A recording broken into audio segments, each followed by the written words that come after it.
First, realize that the body requires fats. And the fats that it requires are called essential fats. In other words, they have to be in our diet. They're essential. The next thing to realize is that essential fats are only made by plants. You've heard of omega-3 and omega-6 fats. You've heard of DHA and EPA, et cetera. Well, your basic fats, your alpha-linolenic acid, ALA, made by plants. Linoleic acid is made by plants. Those are the two essential fats. But you focus mostly on omega-3 fats. I realize that's what you hear most about. The reason fish have lots of omega-3 fats is because fish eat algae and seaweed, and they concentrate their body fat. But the fish issue is a whole other issue to discuss. Let's talk about the oils. The oils are provided to us in a milieu, an environment of food. You know, you eat an orange, you consume orange oil. About 4% of the calories are oil. Or in an apple, there's oil. Rice, there's rice oil. You've heard of corn oil, of course. You know, the oils are in the plant products. And when you separate them out from the rest of the components of the plant, you run into serious problems. And I call these problems of free oil. See, it's free. It's been separated from the protein, the vitamins, the minerals, the fiber, the et cetera, everything. Everything else is gone. It's just free oil. Came from an olive, we call it olive oil. Came from a safflower, we call it safflower oil. We came from a fish, call it fish oil. It's pure oil. It's isolated, concentrated nutrients. Well, the first problem is that it's the highest concentration of calories of any of the things we come in contact with. Oil is 9 calories for every gram.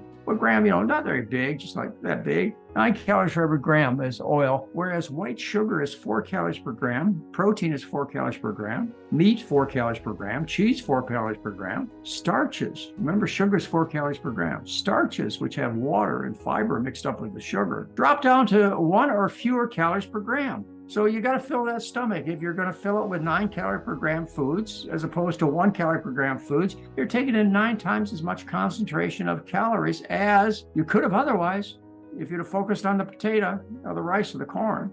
The other thing is that the oil is toxic. We know that from feeding oils to human beings and to animals. As they develop higher rates of cancer, higher rates of heart disease with certain kinds of oils, we know that the free oil is toxic to these people. That's because in nature, oil never presents itself in a free state. Even to get the oil out of an olive, you have to grind it, crush it. So it never appears in a free state. It's always an environment of vitamins and minerals and fibers and phytates and all kinds of stuff, which protect the oil so that it interacts properly with your body, so it doesn't create a situation where you are at high risk of rotten arteries that lead to strokes and heart attacks, or to cancers, or to diabetes, and so on. It's the fact that the oil is present in a free state. You must start by understanding you need oil. You need only oils that come from plants. They're called essential fats. And where should you get them from? Get them from the plants.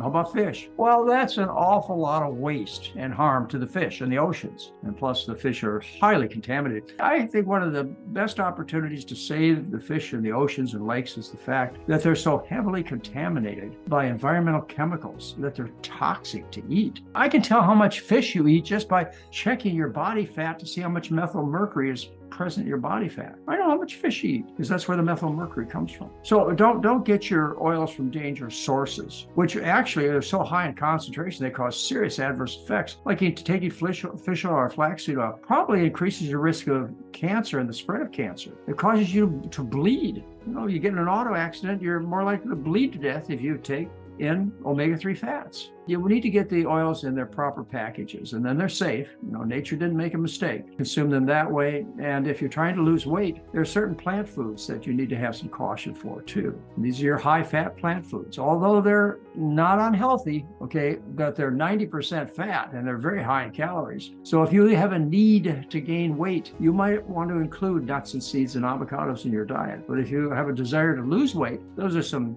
of the plant foods that you want to avoid. Anyway, free oil is not the way you should go. You should dump it all down the sink. After all, you can't get anybody to consume it. Have you had people come up to you and tell you, I can't give up my olive oil, it's just so good? Well, ask them to drink a glass of olive oil right in front of you. You'll see how much they like it. No, they won't like it. It's disgusting stuff, free oil is, and the reason it's used in our society and our manufacturing is oil allows the things that we really like to stick to the food, like the sugar on the donuts. like the salt on the potato chips and French fries, like the spices on the salad leaves. We use oil as a vehicle to get these things we enjoy naturally incorporated in our food. Well, there are ways to get them incorporated in our food, the salt, sugar, and spice, without the dangerous oils. Just a matter of learning some better cooking.